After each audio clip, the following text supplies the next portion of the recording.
Arriving to support his mother, the Prince of Wales was driven into the grounds at Windsor Castle as the military carried out their final preparations ahead of his father's funeral tomorrow.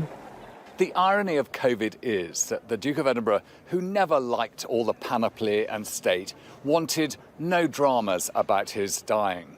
And this is the event that perhaps he would have most required. It is measured, it is tidy, it is disciplined, and it's the best salute the armed forces could give. 30 people will make up the congregation, with the Duke's children and grandchildren represented in the procession to the chapel, led by the Prince of Wales and Princess Anne. The Queen will be accompanied by a lady-in-waiting as she is driven behind the coffin. Family members will be socially distanced, will wear face masks, and the congregation won't sing. With a seating plan not due to be released until Saturday, it is anticipated the Queen may sit alone. And members of the family will not wear military uniform. And that's to try and keep the attention away from those who've recently stepped away from royal duties and keep the focus onto the legacy of Prince Philip.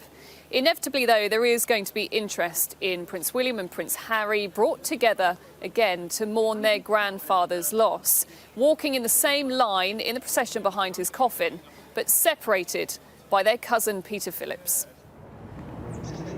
It's hoped that touches like this will be a reminder of the man they'll be remembering. This unique mode of transport chosen by the Duke to carry his coffin, a Land Rover that he helped design. Mike Gretton worked alongside Prince Philip as the chief executive of the Duke of Edinburgh Award and saw for himself the family man that he could be. We were in Buckingham Palace and the magic hour arrived for the meeting to start, and he wanted to get on with it, but one member wasn't there, and that was his son, Prince Edward. He was quite grumpy and said, well, let's get on with it. But 2 minutes later, the door opened and in walked Prince Edward. And the first thing the Duke of Edinburgh did was leap to his feet and kiss him on both cheeks.